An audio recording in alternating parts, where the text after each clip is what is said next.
নয় তো 3 তালাক দে ফাটা মরে যা। তুই কোন গাড়ি যাবো? তালাকের গাড়ি ছেড়ে বাপের বাড়ি যা। বউ দৌড়ে এসে কথা কন না, এখন জানি কে জানে না। আগামী বছর থেকে আমাকে দাওয়াত দিবার দিবি? এটা বাদ দেয়, এই গুমর ফাঁস করেতে চলে গেছে। হে মায়েরা, স্বামীদের কাছে তাদের বাপ মার বিরুদ্ধে কোনো ওয়াজ করো না। তোমার বাপের জন্য, তোমার মায়ের জন্য তোমার স্বামী কত কি করে একটাবার খেয়াল করে দেখো। তোমার বাপের জন্য কি করতেছে, তোমার মার জন্য কি করতেছে, আর তার মায়ের জন্য তার বাবার জন্য তুমি কি করলে? মেয়ে মানুষ ইচ্ছা করলে সবাই পারে না। কারেন্টের ফ্যান বন্ধ করে দিয়ে স্বামীকে বাতাস করতেছে। স্বামী কয়, কে গো কারেন্ট নাই? আছে তো, কারেন্ট থাকতে তুমি তাল পাকা দিয়ে বাতাস করো। বলে কারেন্টের ফ্যানই তো আমার সতীন, ওই আমাকে জান্নাতের যাওয়ার দিবি না, এই জন্য বন্ধ করেছে আপনাকে বাতাস করে আমি জান্নাতের যাওয়ার চাই। স্বামী কয়, আল্লাহ রে, একটা বউ পাচ্ছি রে। কিছুক্ষণ পরে ডান হাতে বাতাস করে, বাম হাত দিয়ে স্বামীর চোখের ভুরু টানতেছে, কপাল টিপতেছে। স্বামী কয়, আরে এত খেদমত। কিছুক্ষণ পরের দিকে কান দিচ্ছে। স্বামী কয়েছে, কি হয়েছে? ওই না কান্দো কে? কান্দার কারণ হলো তোমার বুড়া বাপ, তোমার বুড়ি মা আমার কলজা জ্বলে গেছে। তুমি যখন ব্যবসা করবার যাও, চাকরি যাও, অফিসে যাও, তখন এই বুড়া বুড়ি আমার খালি থোড়ে। এত কষ্ট করে আমি কেমনি আছি কলজা তুমি জানো? তাই কয়ের বাতাস করে কলজা। এই বুড়া বুড়ির সাথে যদি তুমি থাকবার চাও, তাহলে আমার বাপের বাড়িতে পাঠিয়ে দাও। আর যদি আমাকে সোনার সংসার করবার চাও, সোনার, তাহলে ওই বুড়া বুড়ি বাদ দিয়ে আমাকে ভিন্ন হওয়া লাগবে। তুমি কি কবা কও, অমা আলাইনা ইল্লাল বালাক। মানে আমার যা ওয়াজ আছে তোমাকে শুনালাম, এখন তোমার ওয়াজ কি? সঙ্গে সঙ্গে স্বামী লাভ দিয়ে উঠছে, অবাসাইনাল ইনসান বিওয়ালিদাইহি ইহসানান হামালাতুহু উম্মুহু, জোরে কোন আল্লাহু আকবার। লাভ দিয়ে উঠছে। বউ কই, কি হলো লাভ দিয়ে উঠলেন কেন? কই, তুই কি ব্যাগ টুক গোছাছু না গুছা দেবো? ব্যাগ গুছা দিবেন মানে তুই বাপের বাড়ি যাবো না? তোর বাপের বাড়ি যা, তোর তো বেশিক্ষণ থোয়া যাবে না, তুই আল্লাহর গজব। আমার বাপ মায়ের বিরুদ্ধে কথা বলিস, তুই তো গজব, তোর তো বেশিক্ষণ থোয়া যাবি না রে। যা যা, খালি নয় তো 3 তালাক দে ফাটা মরে যা। তুই কোন গাড়ি যাবো? তালাকের গাড়ি ছেড়ে বাপের বাড়ি যা। বউ দৌড়ে এসে কথা কন না, এখন জানি কে জানে না। আগামী বছর থেকে আমাকে দাওয়াত দিবার দিবি? এটা বাদ দেয়, এই গুমর ফাঁস করেতে চলে গেছে। হে মায়েরা, স্বামীদের কাছে তাদের বাপ মার বিরুদ্ধে কোনো ওয়াজ করো না। তোমার বাপের জন্য, তোমার মায়ের জন্য তোমার স্বামী কত কি করে একটাবার খেয়াল করে দেখো। তোমার বাপের জন্য কি করতেছে, তোমার মার জন্য কি করতেছে, আর তার মায়ের জন্য তার বাবার জন্য তুমি কি করলে? বাংলাদেশ 80% জামাই তার শ্বশুর শাশুড়িকে ভালোবাসে। বাংলাদেশ 20 জন বৌমা তার শ্বশুর শাশুড়িকে ভালোবাসে না। ধরে কথা কর না কেন? এটা আমার বাপের, এটা আমার মায়ের, এটা আমার ভাইয়ের, খালি তোর 14 গোষ্ঠীর গল্প করিস কারা। আমাদের আগামী 2 তারিখে 5 মেলা হবে। আমার বউ আমাকে বলতেছে, আমার এইগুলা মোবাইল করেন 3-4 বার করে। আমি করবো না কেন? তুই তো একটাবার আমার গুলার কথা কইস না। তোর গুলার কথা ঠিকই কস। মরদ মানুষ একটু চালাক হওয়ার দরকার আছে না? দরকার আছে না? নাই আলা ভোলা কালা ঝোলাই খায় এক দৌড়ে রাজ দরবারে, চোখের পানি নিয়ে কান্দের বলে, একটু চেষ্টা করার কারণে বাঁচলাম, নসেদ আজকে পড়ে গেছিলাম। সমস্ত বিচারক বলে, মা কি বিপদ? বলে, ইউসুফ আমাকে ধর্ষণ করবার চাইছিল, ইউসুফ আমাকে ধর্ষণ করবার চাইছিল।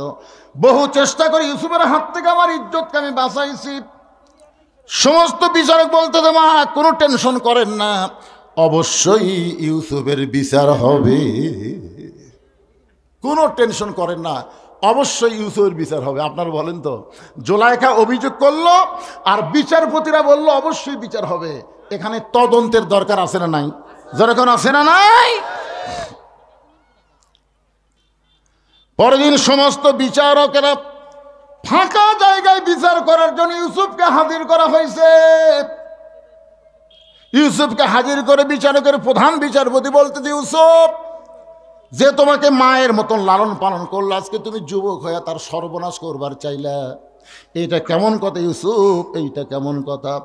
যত মানুষ বিচার দেখ বেড়াইছিল সব ইউসুফের দিকে তাকায় চিন্তা করে, এই ভালো মানুষটা কোনোদিন এই অন্যায় করতে পারে? সমস্ত লোকে ইউসুফের দিকে তাকায় দেখে এই মানুষটা জুলাইখাকে ধর্ষণ করবে। চেহারা সুরত দিকে আমাদের বিশ্বাস হয় না, কিন্তু কি করবে, জবান বন্ধ। স্বৈরাচারের কাছে মানুষের জবানের কোনো দাম নাই, জোরে কোন ঠিক কি না? কি বলবে? সবাই ফ্যাল ফ্যাল করে তাকাস। সবাই জানে এই মানুষটা কোনোদিন এই অন্যায় করতে পারে না, এই ধর্ষণের মতন কাজ এই মানুষ কোনোদিন করতে পারে না, এটা সবাই বিশ্বাস করে, কিন্তু জবান খুলতেছে না। কেউ যখন জবান খোলে না, এমন সময় মায়ের স্তনের দুগ্ধ পান করতে করতে 2.5-3 বছর একটা বাচ্চা বলতেছে, কে রে? ইউসুফকে তোমরা বিনা তদন্তে শাস্তি দেবার চাও? তদন্ত করে দেখো, জামার সামনে যদি ছিঁড়ে যায় তাহলে বুঝবা ইউসুফের দোষ। কারণ ইউসুফ জোলাইখাকে ধরবার চাচ্ছিল, জোলাইখা বহু কষ্ট ইউসুফ থেকে ইজ্জত বাঁচাইতে, তাহলে জামার সামনে ছেঁড়া হবে। আর যদি পিছন দিকে জামা ছেঁড়া হয় তাহলে বুঝবা জোলাইখার দোষ। কারণ ইউসুফ অন্যায় করবে না, জোলাইখা জোর করে করাবে। তোমরা তদন্ত করে দেখো। সমস্ত বিচারক বলে, কে কথা কয় রে, কে কথা কয়?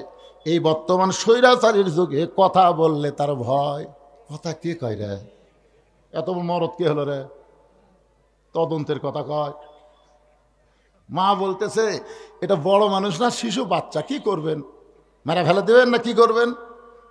তেজের উপরে নিয়ে যাওয়া হলে শিশু বাচ্চা। সবাই বলতেছে বাচ্চার কোনো দোষ নাগে, তদন্ত করো। সমস্ত বিচারক তদন্ত করে দেখে জামার সামনে তো ছিঁড়া দূরের কথা, একটা ময়লা পর্যন্ত লাগে নাই। আর জামার পিছনে দেখে ছিঁড়া ছোট কালো ময়লা। সমস্ত বিচারক চোখ বন্ধ করে মনে মনে বলে, ইউসুফ তুমি নির্দোষী, কিন্তু আমরা জবান খুলবার পারতেছি না রে ইউসুফ, আমরা সাহা পেয়ে পড়েছি।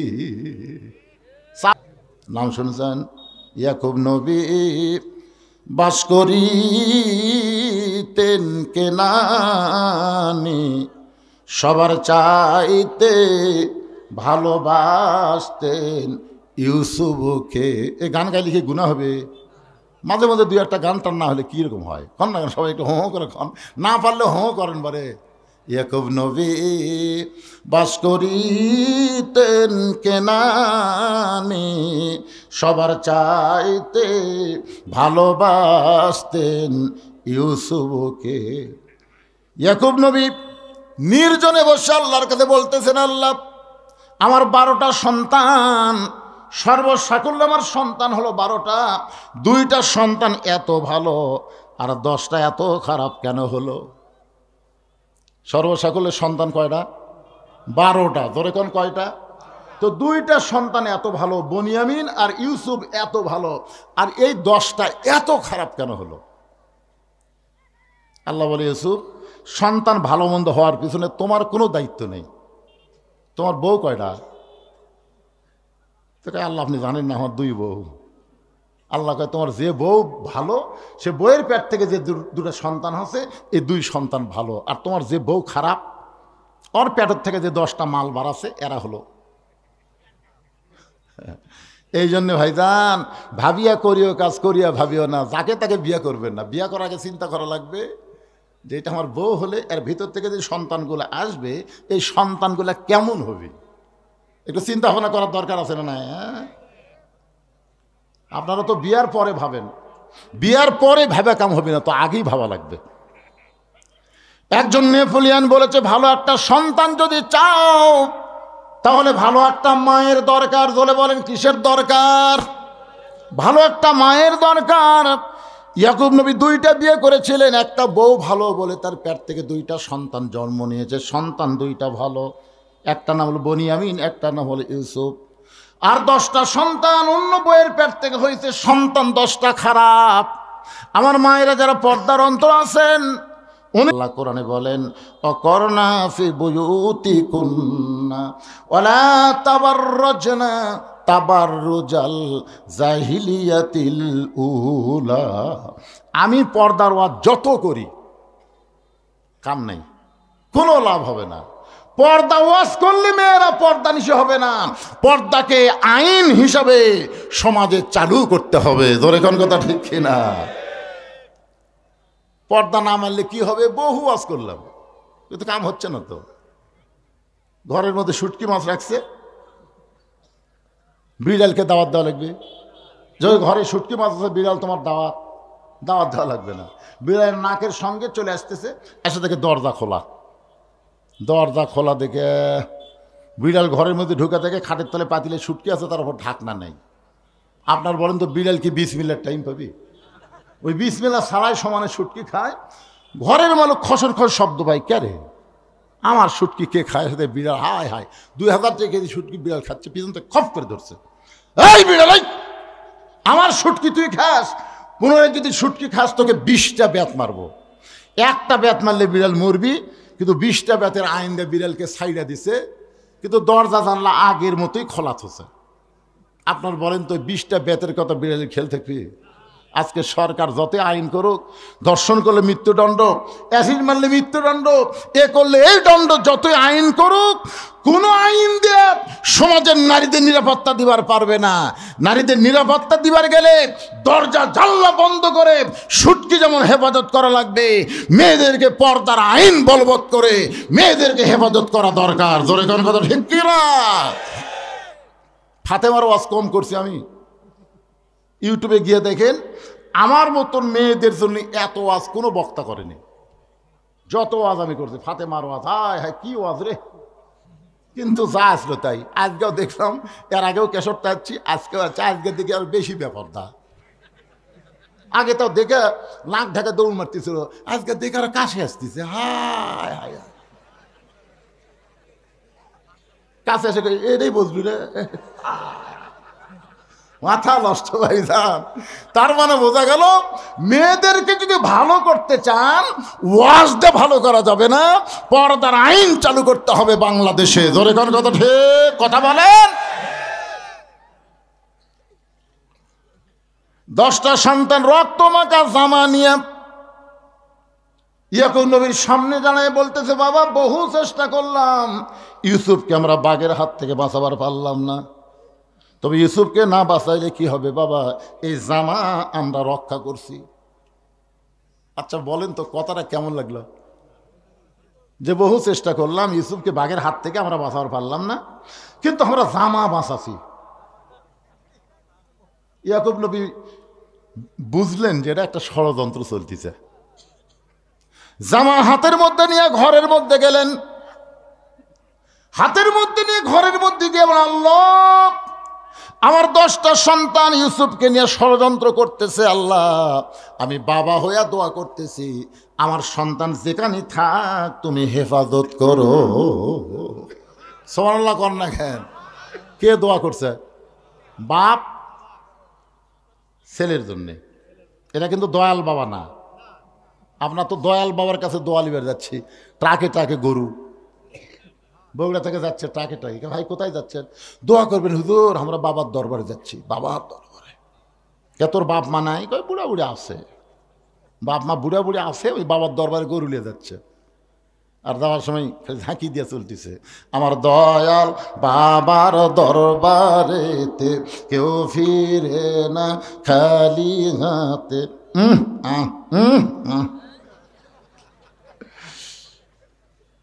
আপনারা বলেন তো, নিজের বাপ মাকে বুড়া বুড়ি কয়া বাবার দরবারে গরু লিয়া যায়, এরা কি আসলেই ভালো না যাওরা? কথা বলেন। তোমার কড্ডি বাপ লাগে রে? তোমার কত বাবার দরকার? আল্লাহ কোরআনে বলেছেন, ওয়াকাযা রাব্বুকা আল্লা তা'বুদু ইল্লা ইয়াহু ওয়া বিল ওয়ালিদাইনি ইহসানান। রে দুনিয়ার সন্তানেরা শোনো, আল্লাহর ইবাদতের পরেই তোমাদের 2 নম্বর দায়িত্ব হলো তোমাদের বাপ মার প্রতি ইহসান করো, দয়া করো, ভক্তি করো। তোমাদের বাবা যদি মূর্খ হয় আর 1000 আলেম যদি তোমার পক্ষে দোয়া করে, আর তোমার বাবা যদি তোমার বিপক্ষে দোয়া করে, ওই আলেমদের দোয়া কবুল হওয়ার আগে তোমার বাবার দোয়া আল্লাহর দরবারে কবুল হবে। তাই বাপ মার মনে কষ্ট দিও না, বাপ মার মনে কষ্ট দিয়ে নামাজ হবে না, রোজা হবে না, হজ হবে না, যাকাত হবে না, কোনো ইবাদত আল্লাহর দরবারে কবুল হবে না। সন্তানের ব্যবহারের কারণে বাপ মা যদি শব্দ উচ্চারণ করে, সঙ্গে সঙ্গে তার সব ইবাদত মাটি হয়ে যাবে। সাহাবেরা বলে, ইয়া রাসূলুল্লাহ, বহু চেষ্টা করলাম, আলকামার জবানে কলেমা উচ্চারণ হয় না, বহু চেষ্টা করলাম গো নবী, এরপরও আলকামা সব পয়েল কিন্তু কলমা উচ্চারণ করে না। রাসূল বলেন, কোন ব্যক্তি সারা জীবন যদি পাপ করে আর মৃত্যুর সময় যদি কলেমা উচ্চারণ করতে করতে মারা যায়, শুধু কলেমা জারি থাকার কারণে আল্লাহ তার জীবনের সব গুনাহ মাফ করে দেয়। আর কোনো ব্যক্তি যদি সারা জীবন নামাজ রোজা সব ইবাদত করেছে কিন্তু মরার সময় জবানে কলমা উচ্চারণ হলো না, তোমরা বুঝা নিও তার একটা ইবাদত আল্লাহ কবুল করেনি। নবী নিজে গেলেন, আলকামার মাথাটা নবী নিজের উরাতের উপরে নিলেন। আলকামা হচ্ছে বদরি সাহাবী, জোরে কান সুবহানাল্লাহ, বদরি সাহাবী। ইয়ার কি করতেছে? নবী আমার কপালে চুম্বন দিয়ে বললেন, আলকামা বলো লা ইলাহা ইল্লাল্লাহ, লা ইলাহা ইল্লাল্লাহ। বললেন, সাহাবীরা রে, তোমরা জিকির করো। আলকামার সামনে কোনো শব্দ বলা যাবে না, শুধু একটাই শব্দ হবে, লা ইলাহা ইল্লাল্লাহ। নবী কপালে চুমা দেয়, আলকামার ঠোঁটে চুমা দেয়, আর বলো লা ইলাহা ইল্লাল্লাহ। আলকামা আবল তাবল কথা কয় কিন্তু কলেমা উচ্চারণ করে না। নবী ডাক দেবেন, আলকামার বাড়িতে যাও, কে আছে খবর দাও, যদি থাকে আমার দরবারে নিয়ে আসো। সাহাবীরা আলকামার বাড়ি পর্যন্ত গেলেন, খবর পাইলেন তার একটা বৃদ্ধা মা এখনো দুনিয়ায়। ডাক দিয়ে বললেন, মা গো, আপনার আলকামার কোনো ব্যবহারে কি আপনি কষ্ট পাইছেন? আলকামার জন্য কি আপনি কোনো গড় দোয়া করেছেন? মা বলতেছে, বইয়ের বুদ্ধি শুনে আলকামা একদিন আমাকে ধাক্কা মারছিল। বইয়ের কথা বিশ্বাস করে মাকে বিশ্বাস করেনি, আমারে ধাক্কা মারছে, আমি পড়ে গিয়ে বলছি তোর শাস্তি আল্লাহ দিবে। সাহাবীরা বলতেছে, চলেন নবীর কাছে।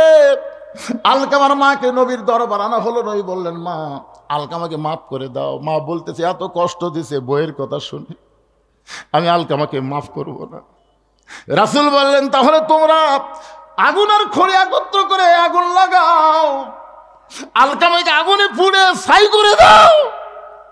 যে আলকামার মুখে সব কথা উচ্চারণ হয়, কলেমা উচ্চারণ হয় না, সে মরে গেলে তো জাহান্নামী হবে। খামাকা দুনিয়াতে তাকে দাফন করে কি হবে? পুড়ে ফেলো। আগুন আর কাঠ একত্র করে যখন আগুন জ্বালাবে, আলকামার মা চিল্লায় বলে, আমার সন্তান, আমার সন্তান দুনিয়াতে আগুনে পুড়াবে, আমি সহ্য করব না, আমি আমার সন্তানকে মাফ করে দিলাম। মেয়ে বলে, যাও আলকামার কাছে, মুখের কাছে কানটা লাগায় শুনতেছে আলকামা আল্লাহর কলেমার জিকির করতেছে। বইয়ের বুদ্ধি শুনে মারে কষ্ট দাও, বইয়ের বুদ্ধি শুনে বাবাকে দেখতে পাও না, এমন সন্তান আজকে সতর্ক হয়ে যাও। দেখো বাবা সন্তানকে কেমন ভালোবাসে। নির্জনে গিয়ে আল্লাহর কাছে বলতেছে, আল্লাহ আমার ইউসুফকে তুমি হেফাজত করো। বাবার দোয়া আল্লাহ কবুল করেছে। কূপের মধ্য থেকে ইউসুফকে বণিকেরা তুলেছে। পানি পান করতে গিয়ে দেখে চাঁদের মতো সুন্দর ফুটফুটে সন্তান, হাত পাও বাঁধা। তোলার পরে সবাই বলতেছে, আমি নিব, আমি নিব, আমি নিব। সবাই নিবার চায়, সুবহানাল্লাহ কন্যা কেন?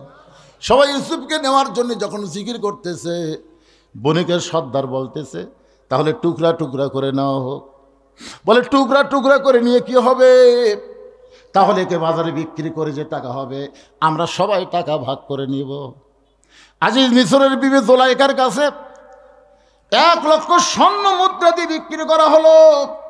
আজিজ মিশরের স্ত্রী জোলাইখা ইউসুফকে লালন পালন করা শুরু করলেন। কোরআনে প্রথম বলা হয়েছে ওলাদুন, সন্তান হিসাবেই তাকে লালন পালন করতেছে। কারণ বহুদিন বিয়ে হয়েছে, জোলাইখার পেট থেকে কোনো সন্তান হয় না। মেয়েরা কিন্তু সব কিছু পাইলেও একটা না পাইলে বেয়া খুশি, সেটা হলো সন্তান। মেয়েদেরকে আপনি সব দিলেন কিন্তু একটা সন্তান হয় না, ওই মাটা সবচেয়ে বড় কষ্টে। ধরে কোন কথা ঠিক কি না? মা মাতৃত্বে খুশি। ইউসুফ যখন বড় হয়ে গেল, পুরুষ মানুষ যখন বড় হয় আল্লাহ তখন তার কিছু জিনিস প্রকাশ করে দেয়, এগুলো জিনিস দেখলেই বোঝা যাবে লোকটা পুরুষ মানুষ। সুবহানাল্লাহ কন না কেন? প্রথম মোষ, দাড়ি। মরদ মানুষের চিহ্ন আছে না নাই? আমার এক সম্পর্কে বোন হয়, আমাকে বলে ভাইজান আমার স্বামী শাকিব খানের মতন সুন্দর তো, কিন্তু রাস্তায় যখন স্বামী নিয়ে যায় তখন রাস্তার মেয়েরা খেলে আমার স্বামীর দিকে ফেল ফেল করে তাকা থাকে। আমি বউ, আমার সামনে আমার স্বামীর দিকে কোনো মেয়ে মানুষ তাকালে আমার খুবই খারাপ লাগে। আমার স্বামী আমি একলাই দেখবো, কোনো মেয়ে যেন না দেখে। কোনো দোয়া আছে? আমি বললাম একটা দোয়া আছে, তোমার স্বামী চাচা বানাও। যেই কইছি চাচা বানাও, কথার বুঝবার পারেনি। হুজুর আপনি একটা আলেম মানুষ, আপনি একটা কথা বলেন, স্বামী চাচা কর, এ তো চাচা কবার করছি, তাই চাচা বানাবার করছি রে। এমন কিছু তোর স্বামীকে করবি সবাই যেন চাচা কয়, বুঝতে পারছে? হাত নাও ধরে 4 আঙ্গুল দাঁড়িয়ে তো আছে। এখন ওই বউ স্বামীগুলা রাস্তার মধ্যে যায়, একটা মেয়ে মানুষও তাকায় না, কারণ চাচার দিকে তাকাবি। কোনো মেয়ে যদি ভুল করে তাকায় তাহলে সালাম দেয়, বলে চাচা কেমন আছেন? বউ কই যাক রে, স্বামী আমার একলাই হয়ে গেল। কি কোন মরদ মানুষের চিহ্ন নাই? কথা কোন আছে না নাই? আমারও ওয়াজ শোনার পরও এক স্বামী দাঁড়িয়ে রাখে না। আমাকে এক মেয়ে বলে হুজুর এইরকম তো আপনি যতই দাঁড়িয়ে ওয়াজ করেন আমারটা রাখতেছে না। আমি বলে এখন তোমাকে ওয়াজ করা লাগবে। কি ওয়াজ? আমি শিখে দিলাম। স্বামী কেবল মার্কেট থেকে আইসে, স্বামীর হাত ধরে ড্রেসিং টেবিলের সামনে গেছে, যে বউ বলতেছে দেখো তোমার চেহারা আমার চেহারা একই চেহারা, আমারও দাড়ি মোছ নেই তোমারও দাড়ি মোছ নেই, দেখো দুইজনকে একই লাগতেছে রে। কিছুক্ষণ পরে বউ বলতেছে আল্লাহ যদি আমাকে দাড়ি দিত, আল্লাহ যদি আমাকে মোজ দিত। স্বামী এই মেয়ে মানুষের কোন দাড়ি হয়? তখন বউ এই মরদ, পুরুষ মানুষ কোন দাড়ি কামানো হয়? তারপরে আর দাড়ি কামায়নি, কারণ মরদ হওয়া লাগবি তো, হওয়া লাগবে। কথা কর না কেন? এই কথা কর না কেন? কি হয়ে গেছে? কি হচ্ছে?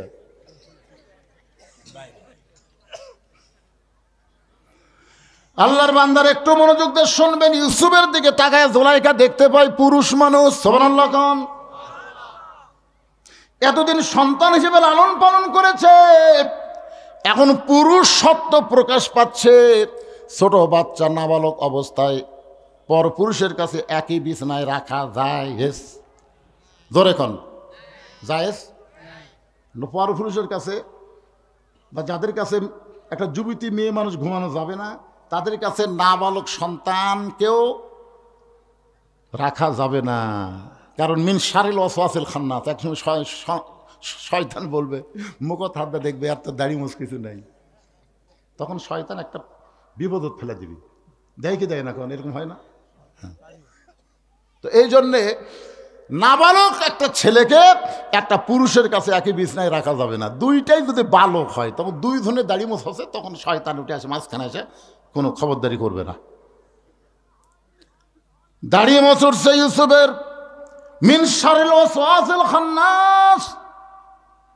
জুলাইখার শয়তান বলতে, জুলাইখা আজিজ মিশর বুড়া হয়ে গেছে, কি তরতাজা যুবক, ইউসুফ তোর কে হয়? ইউসুফ তোর কে হয়? জুলাইখা বলে আমার সন্তান। কোন পক্ষের? শয়তান বুঝাচ্ছে কোন পক্ষের সন্তান? বলে কোনো পক্ষেরই না। তাহলে আনন্দ কর। এই জন্যে পালক পুত্র ইসলামে জায়েজ করা হয় নাই। নবী একজনকে পালবার দিয়েছিলেন, তার নাম হলো জায়েদ। জোরে কার নাম কি? জায়েদের বউ যখন জায়েদ ছাইড়া দিলেন, বেটা তার বউ ছাইড়া দিলেন, আল্লাহ বলেন নবী গো জায়েদের বউকে আপনি বিয়ে করেন। নবী বললেন আল্লাহ দুনিয়ার সমস্ত মানুষ জানে জায়েদ আমার সন্তান, আমার সন্তানের বউকে কেমনি বিয়ে করব? আল্লাহ বলে এইটাই তো জানাবো, পালক পুত্র কোনোদিন পুত্র না, ধর্মবাপ কোনোদিন ধর্মবাপ না, ধর্ম মা কোনোদিন মা হতে পারে না। মা যিনি মা একটাই। জোরে কোন কথা ঠিক কি না? ধর্ম বাপ ধর্ম ভাই এগুলা জায়েজ। কথা কর না জায়েজ? পালক পুত্র মা যদি মারা যায় কবরে নেওয়ার পারবে? একবারে বলেন না পারবে? আরো জোরে বলেন পারবে? এটা আমার ধর্মের ভাই, ধর্মের ভাই সুযোগ পাইলে হাত বাড়বে। এগুলো একটাও জায়েজ নাই। আমাদের মধ্যে এগুলো বানাই ধর্মের বাপ। একটু মনোযোগ দিয়ে শুনবেন। ইউসুফ আল্লাহর নবী, জুলাইখা ওয়াজা পাই ইউসুফের গায়ে কেবল হাত দিছে, নবী বুঝবার পারছে, চিৎকার করে বলতেছে জায়েজ নাই। জুলাইখা বলে কি জায়েজ নাই? ইউসুফ বলে এরকম হাত দেওয়া জায়েজ নাই। জুলাইখা দেখতেছেন সোজা আঙ্গুলে ঘি যখন উঠবে না, আঙ্গুল বাঁকা করা লাগবে। আঙ্গুল বাঁকা করার জন্য ঘরের মধ্যে নিয়ে গেলেন। প্রত্যেকটা দরজায় তালা দেয়া চাবি জুলাইখার কাছে রেখে অন্দরমহলে গিয়ে বলিস সব দরজা বন্ধ করে দিয়েছি, জানলা বন্ধ করেছি, তুমি আর আমি আর তুমি ছাড়া কেউ নাই। আজকে আমার মনের বাসনা পুরা করতে চাই। ইউসুফ চোখের পানি বের করে বললেন, ইন্নী আখাফুল্লাহ, আমি আল্লাহকে ভয় করি। সুবহানাল্লাহ, জোরে কর না কেন? দরজা জানলা বন্ধ করে অকাম করতেছেন, মনে করতেছেন বাপ ঘুমাচ্ছে, মাও ঘুমাচ্ছে, দরজা জানলা বন্ধ। এখন যদি অশ্লীল ভিডিও দেখবি কে রে? কেউ না দেখলেও কে দেখে? আরো জোরে। জুলাইখা বলতেছে দরজা জানলা বন্ধ। ইউসুফ নবী বলতেছেন আমি আল্লাহকে ভয় করি, কেউ না দেখলেও আমার আল্লাহ দেখবে। জুলাইখা জোর করে যখন অন্যায় করতে চায়, ইউসুফ নবী মারছে দৌড়। জুলাইখা বলে লাভ নাই, কারণ তালা মারছি, চাবি আমার হাতত।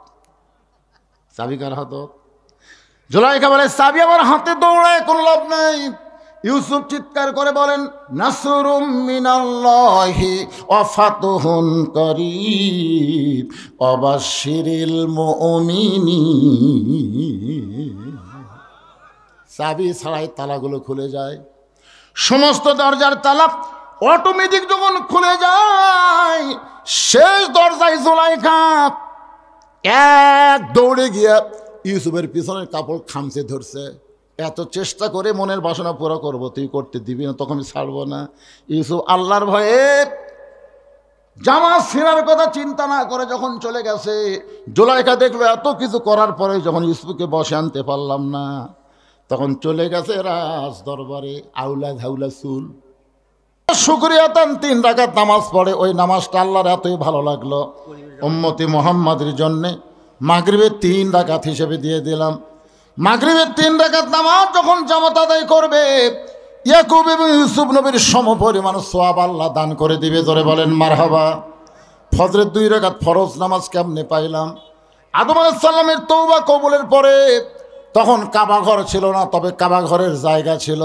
ওই ফাঁকা জায়গায় আদম নবী শুকরিয়া তান 2 রাকাত নামাজ আদায় করে। ওই 2 রাকাত নামাজ আল্লাহর এতই ভালো লাগলো, উম্মতে মুহাম্মাদের জন্যে ফজরের ফরজ হিসেবে আপনার আল্লাহ দিয়ে দিলেন। উম্মতে মুহাম্মাদের ফজরের ফরজ নামাজ 2 রাকাত যখন জামাতের সঙ্গে আদায় করবে, আদম নবীর সমপরিমাণ সওয়াব আল্লাহ তার আমল নামায় দিয়ে দিবে। জোরে বলেন সুবহানাল্লাহ। আল্লাহর আরেকজন বান্দা, এ আমার আব্দুল করিমের জামাই, 1000 টাকা দান করলো। আল্লাহ দানকে কবুল করেন। জোরে বলে আল্লাহুম্মা আমিন। আল্লাহর বান্দারা একটু মনোযোগ দিয়ে শোনেন। এই যে জোহরের 4 রাকাত ফরজ নামাজ আমরা আদায় করি, আল্লাহ বলেন হাবিব, আপনার জাতির পিতা হযরত ইব্রাহিমকে আগুনের মধ্যে যখন ফেলে দেওয়া হয়, ওই আগুনটা আল্লাহ তখন শান্তির বাগান করে দেয়। ওই শান্তির বাগান পাওয়াতে শুকরিয়া তান 4 রাকাত নামাজ আদায় করে। ওই 4 রাকাত নামাজ আল্লাহর এতই ভালো লাগে, উম্মতে মুহাম্মাদের জন্য জোহরের 4 রাকাত ফরজ হিসেবে আল্লাহ কবুল করে। জোহরের 4 রাকাত ফরজ নামাজ যখন জামাত আদায় করবে, ইব্রাহিম নবীর সমপরিমাণ সওয়াব আল্লাহ তার আমল নামায় দান করবে। জোরে কান সুবহানাল্লাহ। সুলাইমান মুরাদপুর থেকে বাপ মার জন্য দোয়া চায়, 1000 টাকা দান করবে, আল্লাহ তার দানকে কবুল করেন। জোরে বলে আল্লাহুম্মা আমিন। আসরের 4 রাকাত ফরজ, আল্লাহর একজন মস্ত বড় নবী, এই কোরআনে আল্লাহ যার নাম বেশিবার আলোচনা করেছেন, নাম হলো মুসা কালিমুল্লাহ। করিমের ভাগ্নে, খালি করিমেরই সব দান করতেছে রে। করিমের ভাই দিছে 2000, জামাই দিল 1000, করিম দিল 5000, ভাগ্নি দিল 1000, সব করিমের বাড়ির থেকে আসতেছে। আল্লাহ আব্দুল করিমের ওপরে রহমত বরকতের দরজা খুলে দাও। ধরে কান আমিন। কে ভাই আপনাদের বাড়ির থেকে আসতেছে না? ওটা আপনি ভাসতে, ও সব মিলে এক গোষ্ঠী। তো তো আব্দুল করিমের নাম কয়ে দিল আমাকে, আব্দুল করিমের ভাসতে, নিজের ভাসতিস তা হলো না। যাক আলহামদুলিল্লাহ। মুসা কালিমুল্লাহ, ফেরাউন যখন 3 দিক থেকে ঘেরাও করেছিল, সামনে হলো বঙ্গোপসাগর, আমাদের বাংলাদেশের তিন দিকে হলো ভারত, সামনে হলো বঙ্গোপসাগর, আর ফেরাউন তিন দিক দিয়ে অস্ত্র নিয়ে ঘিরে ধরেছে, সামনে হলো সাগর। রাফি 1000 টাকা দান করবে, আল্লাহ রাফির দানকে আল্লাহ আপনি কবুল করেন। ফেরাউন কিন্তু অহংকার করে বলেছিল, মুসা তোর পলানোর মতন কোনো উপায় নাই, তিন দিকে আমরা সৈন্য দাঁড়িয়ে আছি, একদিকে সাগর, কেমনে পলাবা? আল্লাহ মুসার হাতে একটা লাঠি দিয়েছিলেন, লাঠির আঘাত করার সাথে সাথে 12 লাইন রাস্তা হয়ে গেছে। জোরে কারণ সুবহানাল্লাহ।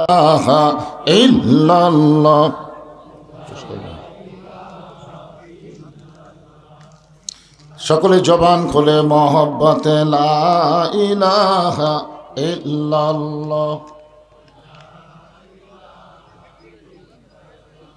লা ইলাহা ইল্লাল্লাহু, লা ইলাহা ইল্লাল্লাহু, লা ইলাহা ইল্লাল্লাহ, লা ইলাহা ইল্লাল্লাহ,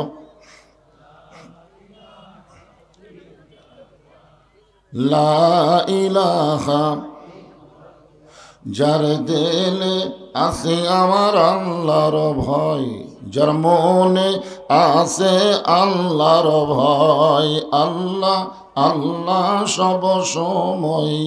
আহারানিদেরা ভালো লাগে না এই দুনিয়া, ভালো লাগে না, ভালো লাগে শুধু আল্লাহ, লা ইলাহা ইল্লাল্লাহ, লা ইলাহা ইল্লাল্লাহু, লা ইলাহা ইল্লাল্লাহু, লা ইলাহা ইল্লাল্লাহ, লা ইলাহা ইল্লাল্লাহ। মরণের কালে বুঝিতে পারিবা, কবরে গেলে বুঝিতে পারিবা, এই কলেমার কত গুণ। লা ইলাহা ইল্লাল্লাহু বলরে মুমিনগণ, লা ইলাহা ইল্লাল্লাহ, লা ইলাহা, লা ইলাহা ইল্লাল্লাহু মুহাম্মাদুর রাসূলুল্লাহ। রাসূলের মহব্বতে জবান খুলে সকলে বলি সাল্লাল্লাহু আলাইহি ওয়াসাল্লাম। কেশরতা পশ্চিমপাড়া বাইতুত তাকওয়া জামি মসজিদ কমিটি কর্তৃক আয়োজিত আজকের এই সন্ধ্যার সময় ইসলামী জলসায় আল্লাহ তাআলা যেনাকে সম্মানিত সভাপতির আসনে কবুল করেছেন, আলহাজ মাওলানা তমিজউদ্দিন শেখ, সহসভাপতি আলহাজ মোহাম্মদ আবু তালেব শেখ। আজকের এই মাহফিলের সম্মানিত অতিথির ভিতরে জনাব আলহাজ আব্দুল মহিদ তালুকদার, জনাব মোহাম্মদ আবু হাসান। আজকের এই মাহফিলের সম্মানিত সভাপতি, প্রধান অতিথি, বিশেষ অতিথি, আজকের এই মাহফিলের সম্মানিত ওলামায়ে কেরাম, এ জাতির শ্রেষ্ঠ সন্তান হলো আলেম ওলামা। আল্লাহ রাসূল বলেছেন, আল ওলামা ওয়ারাসাতুল আম্বিয়া, আলেমগণ হচ্ছে নবীদের ওয়ারিস। আল্লাহ বলেছেন, ইন্নামা ইয়াখশাল্লাহ মিন ইবাদিহিল ওলামা। আপনাদের মাঝে মাঝে যে সমস্ত আলেম ওলামা বসে আছেন, মঞ্চে আছেন, আসরের নামাজের পর থেকে মাগরিবের নামাজ পর্যন্ত যিনারা আলোচনা করে আপনাদেরকে শুনাইলেন, আলেম ওলামা সহ আজকের মাহফিলের বক্তাগণকে অন্তরের অন্তঃস্থল থেকে আমি শুভেচ্ছা জ্ঞাপন করছি। এই মুহূর্তে আমার সামনে যারা বসে আছেন, যিনাদেরকে আল্লাহ তাআলা অত্যন্ত গুরুত্বপূর্ণ সময়ে, আল্লাহর কাছে দুইটা সময় অত্যন্ত গুরুত্বপূর্ণ, একটা হলো বকরাতাও আর একটা হলো আসিলা। সকাল এবং সন্ধ্যা আল্লাহর কাছে অত্যন্ত পছন্দনীয় সময়, বলেন সুবহানাল্লাহ। এই সন্ধ্যার সময় জান্নাতের বাগানে আমার সামনে যেনারা বসে আছেন, আমি আমার অন্তরের অন্তঃস্থল থেকে আপনাদের সবাইকে শুভেচ্ছা জ্ঞাপন করছি। সম্মানিতা মা বোনেরা, পর্দার অন্তরালে বসে বসে যারা আলোচনা শুনতেছেন, তাদেরকে শ্রদ্ধা জ্ঞাপন করে এই মুহূর্তে জানতে চাচ্ছি আপনারা সকলে কেমন আছেন? আলহামদুলিল্লাহ রব্বিল আলামিন। জি আলহামদুলিল্লাহ। জি আল্লাহ শারীরিক সুস্থতা এবং মানসিক প্রশান্তি, বলেন সুবহানাল্লাহ। গত বছর এই সময় আমাদের শারীরিক সুস্থতা ছিল, কিন্তু মানসিক প্রশান্তি ছিল না। মনের মধ্যে একটা অশান্তি কাজ করতো, না জানি কি হয়, না জানি কি হয়, মাহফিল হয় না বন্ধ হয়, এরকম একটা অশান্তি কাজ করতেছিল। কিন্তু এইবারে আপাতত সে অশান্তি নাই। শারীরিক সুস্থতা এবং মানসিক প্রশান্তি যে আল্লাহ দান করে আজকের এই জান্নাতের বাগানে আমাদের কিছু সময়ের জন্য কবুল করলেন, আমরা সে আল্লাহর উপরে খুশি না বেজার? তাহলে জবান খুলে সমস্বরে সকলে বলবো, রব্বানা লাকাল হামদ হামদান কাসীরান তাইয়িবান মুবারাকান ফীহি। আমরা আল্লাহর প্রশংসা করলাম যে আল্লাহ দয়া করে রহম করে মুসলমানের ঘরে মুসলমান হিসাবে কবুল করে আজকের এই বেহেশতের টুকরার মধ্যে আমাদেরকে কবুল করেছেন। আমরা সে আল্লাহর উপর খুশি না বেজার? তাহলে জবান খুলে বলি আলহামদুলিল্লাহ। আল্লাহর প্রতি আমরা বেশি বেশি প্রশংসা করব। এই মাসটা হলো আরবিতে রজব মাস। জোরে বলেন কি মাস? এই মাসের চাঁদ ওঠার সাথে সাথে আল্লাহ রাসূল একটা দোয়া বেশি বেশি পড়তেন, আল্লাহুম্মা বারিক লানা ফি রজব ওয়া শাবান ওয়া বাল্লিগনা রমাদান। এই বাল্লিগনা রমাদান শব্দের অর্থ হলো, আল্লাহ রাসূল বলতেন যে রমজান পর্যন্ত আমার হায়াতকে প্রলম্বিত করে দাও, লম্বা করে দাও। এখান থেকে প্রমাণ হয়ে গেল কে কখন মরবে এটা আল্লাহ রাসূলও জানে না। জোরে বলেন আল্লাহ রাসূলও। আমাদের মধ্যে কিছু কি লোক জানতেছিল, বর্তমানে তার আপাতত নাই, পলায় আছে। জোরে কোন ঠিক কিনা? এত সালের আগে আমাকে নামাইকে দেখেন, রজব পাইছে, মাঝখানে একটা শাবান, তারপরই রমজান, এরপরও রাসূল বলতেন বাল্লিগনা রমাদান। এখান থেকে বিশ্বাস করতে হবে আমরা কে কতদিন দুনিয়াতে থাকবো এটা কেউ জানে না, একমাত্র আল্লাহ জানে। ধরে কোন কথা ঠিক কিনা? এমনকি রাসূলও পর্যন্ত জানেন না। এই রজব মাসে আমাদের আল্লাহ তাআলা আমাদের নবীকে তারা আরশে নিয়ে গেছিলেন। সুবহানাল্লাহ বলেন। সেখানে নিয়ে গিয়ে আল্লাহ তাআলা নবীকে 5 ওয়াক্ত নামাজ দিয়েছেন। সেই নামাজ নিয়ে নবী কিন্তু আল্লাহর আরশে থাকেন নাই, আবার আমাদের মাঝে ফিরে আইছেন। এই ঘটনার ভিতরে এক সময় আল্লাহ তাআলা আমাদের নবীকে জান্নাতে দেখার তৌফিক দিয়েছিলেন। সুবহানাল্লাহ বলেন। আমাদের নবী কিন্তু জান্নাত দেখছেন। আপনাদের কাছে আমার প্রশ্ন হলো, এটা কি বাহির থেকে দেখছেন না ভিতরে ঢুকে দেখছেন? আপনাদের কি মনে হয়, বাহির থেকে না ভিতরে ঢুকে? আসলে ভিতরে না ঢুকলে তো ভিতরের খবর জানা যাবে না।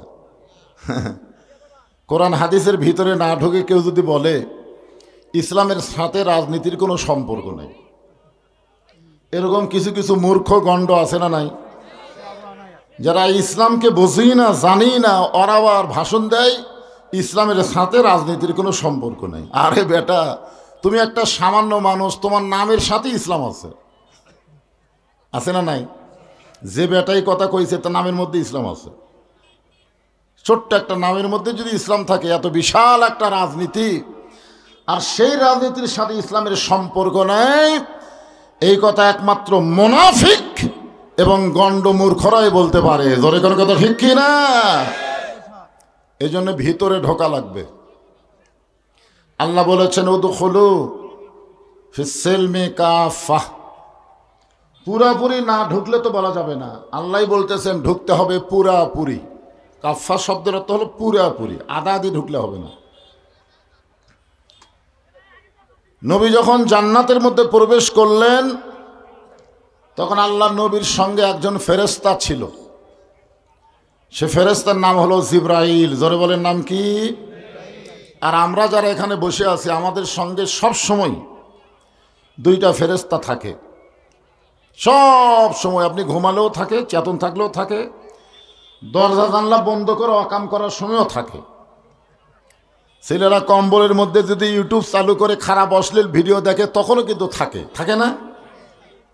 সেই দুইটা ফেরেশতার নাম কি আপনারা জানেন?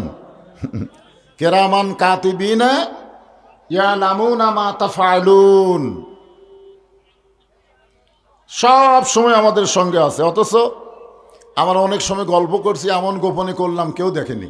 এরকম বলি কি বলি না? হায় হায়, এমন গোপনে কাম করছি দরজা জানলা বন্ধ করে কেউ দেখেনি। তখন তুই ফেরেশতাকে আল্লাহ এরা যে বলতে যে কেউ দেখেনি, তো আমরা কি ঘুম পারছি? বিশ্বাস করতে হবে কেউ না দেখলেও আল্লাহ দেখতেছে, কেউ না লিখলেও তোমার কাঁধের দুই ফেরেশতা লিখতেছে। জোরে কোন ঠিক কি না? তোমার দুই কাঁধে দুই মোহরি লিখিতেছেন ডায়েরি।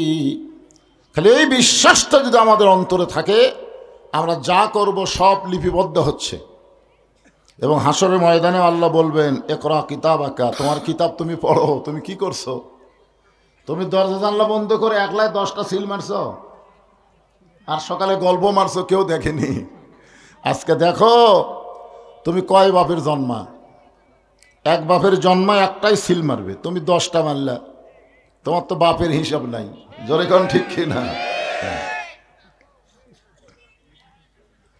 আসল কথা হলো আমাদের নবীর সঙ্গে দুই ফেরেশতা ছিল না।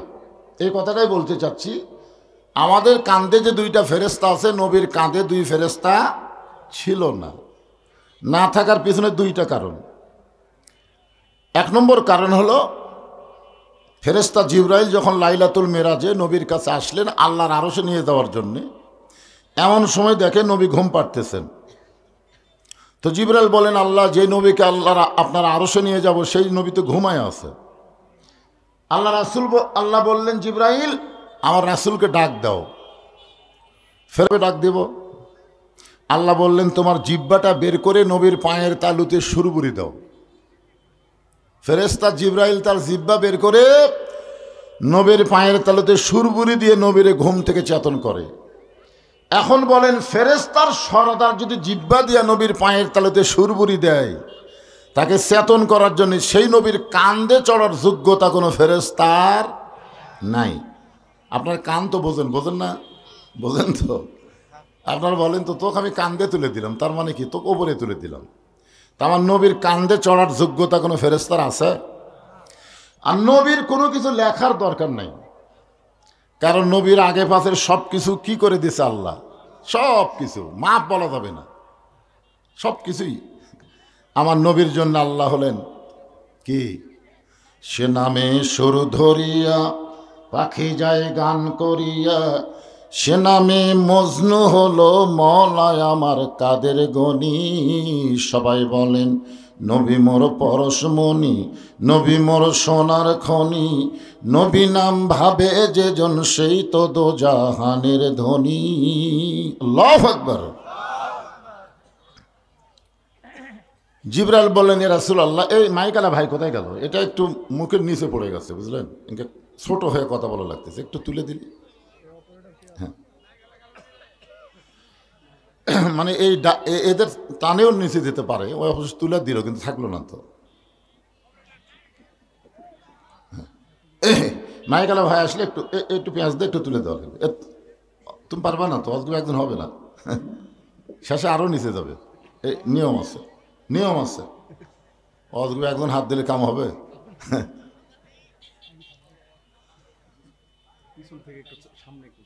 জায়গাটাই ছোট হয়েছে। পাশে একটা মাহফিল করলাম আমি কিছুদিন আগে, মঠপুকুর, দেখলেন আপনি গেছিলেন কেউ? মঠপুকুর, হ্যাঁ, বিশাল প্যান্ডেল, তারপরেও জায়গা হয় না।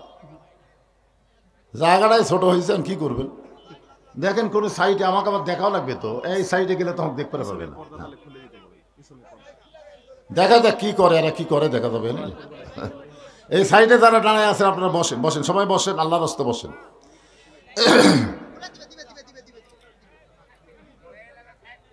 কে আছে? অবাটার, ঠিক আছে, সামান্য একটু একটু মানে নাকের বরাবর আছে। হ্যাঁ, ঠিক আছে, ঠিক আছে।